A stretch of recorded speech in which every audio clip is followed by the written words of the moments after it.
ladies and gentlemen, to another episode of Army War Breakdowns. In this episode, we will be covering the Grazgarian War.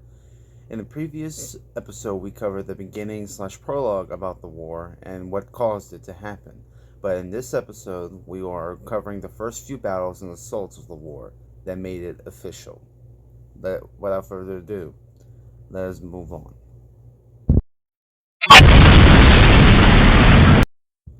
On Friday, October 10th, 2025, three events have affected the world of the Armament universe.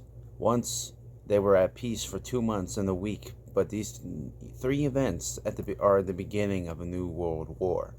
At 7:28 a.m., the city of Versailles in Bulgaria was bombed by Grazgarian planes, destroying some buildings, causing little casualties.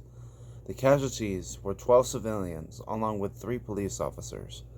Also, the reason that the Grazgarians attacked the city of Versailles was for a distraction. Was just for a distraction, so that the Grazgarians could carry out their other plans. An hour later, at 8:26 a.m., the Grazgarians would once again launch another bombing raid upon the Bulgarian colony of Bengal, but the outcome resulted with the Bulgarians winning the battle with aerial defense, despite losing a few casualties, and as for Brazil, they lost 3 of their pilots. A few minutes later, President Azul, King Harold of Passaja, and President Leon would come together to discuss the attacks and conjure up a defense plan, but while all this was happening, the final event would begin sooner than they expected. At 9 a.m., a small band of Botswanan rebels sent by their liberalist leader, Martin Molefe, attacked the sergeant soldiers at Port Arthur, hoping to destroy the war vessel so that their ally Brazil could send their soldiers from Grazgarian to land, but it would be failed due to the sergeant soldiers heavily defending the port gate with all of their manpower. When King Harold received word about this during his meeting with Presidents Leon and Azul, he was shocked and outraged. Leon, after hearing their accounts of what was happening, advised both leaders to hold defense for now in order for them to mobilize their soldiers and stock on their resources, which they both agreed. But when Harold asked Leon about his soldiers and supplies in Botswana, he was told to evacuate his soldiers from both the main country and loyal colonists, along with the supplies he had to evacuate to Bana. That way the rebels could have the territory to themselves and grant Brazil an opening for them to occupy, and if any more of their allies attack another country, they would go on the offensive. As for the nation of Tenoria, Sultan Solomon Mustafa received word from Brazil to conduct their invasion on the countries of Morocco and Egypt, which would take a couple of days.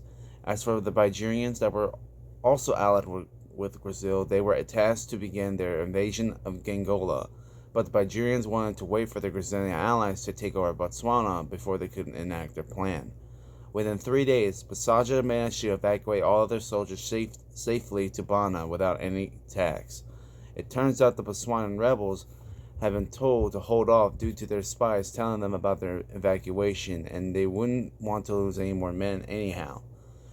Even though the soldiers on the land have successfully evacuated, the next obstacle Passaja has to overcome would be to retrieve their navy and send them towards Bana without being attacked by the Brazilian navy, but it would lead to the first naval battle that the Passaja and Brazil would take part in.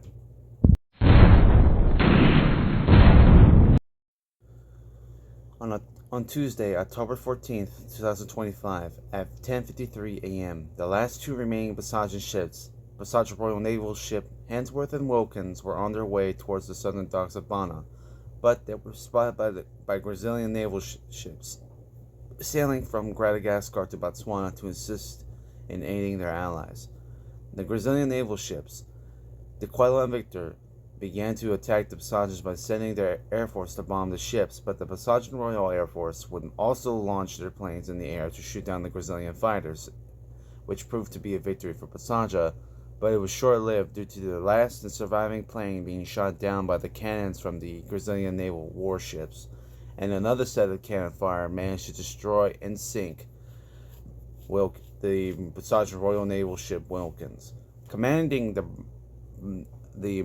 Brasage Royal Naval Ship Hansworth would be no other than Admiral Arthur Pendergast, the founder of the Botswanan and Bonan colonies and veteran of the native wars.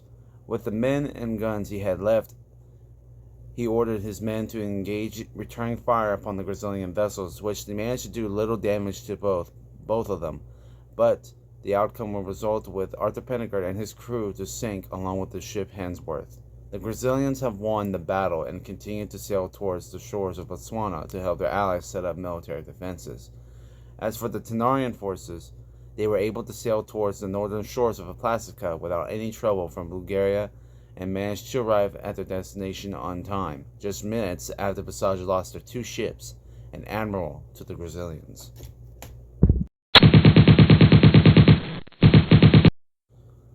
At 12:55 p.m., Tenoria would land its soldiers on the shores of Barako. Barakan soldiers who were at their defenses began to unleash artillery and gunfire as Tenarian heavy tanks went full speed and killed a few of their soldiers before being destroyed.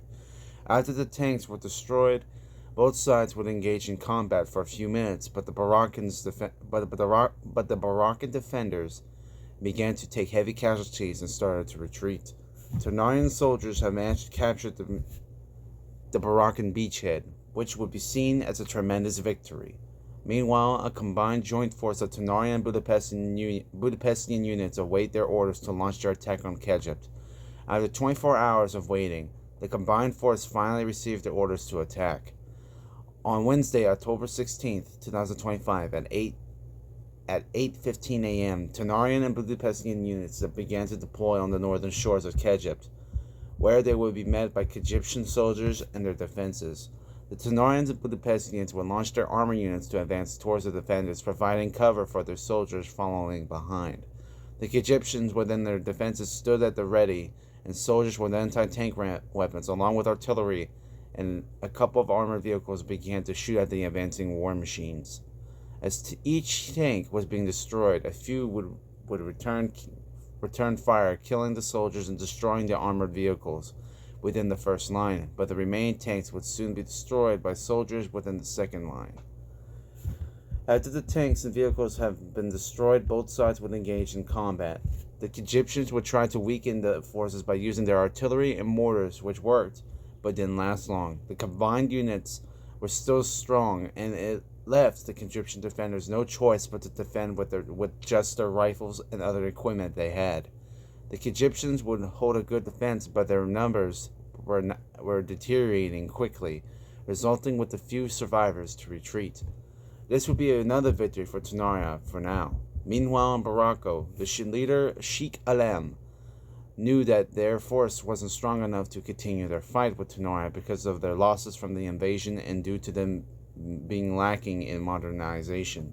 Sheikh Alam had 2 choices. Either he was going to unconditionally surrender his country and people to Tenoria and wait on their allies to defeat them, or he would have to evacuate his people to the allied countries to seek refuge while giving up his home to the Tenarians. Alam would decide to evacuate his people and leave his country open for Tenoria and allies to claim it, thinking they have won. Tenarian soldiers began to enclose on Barako, hoping to encounter more Barakan soldiers, but to their surprise it appears that they have given up and decided to move elsewhere. Taking the opportunity, the Tenarian soldiers began to set up defenses and camps, claiming it as their first colony.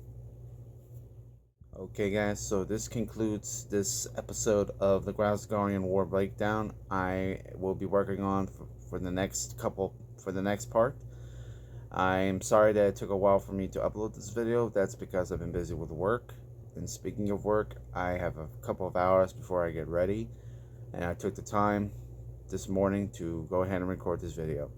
Also stay tuned for later tonight, because there is a big set that I'm going to be covering that I found at Game Exchange, but that's going, like I said, it's going to happen later tonight. But this is the second episode of the Grazgarian War Breakdown, Part 2, The War and its early battles. I hope you enjoyed this video, and once again, don't forget to like, comment, subscribe, and share this video with your friends and followers and viewers, so that I can reach 700 subscribers by the end of this year. So, thank you so much for watching and being patient. Peace.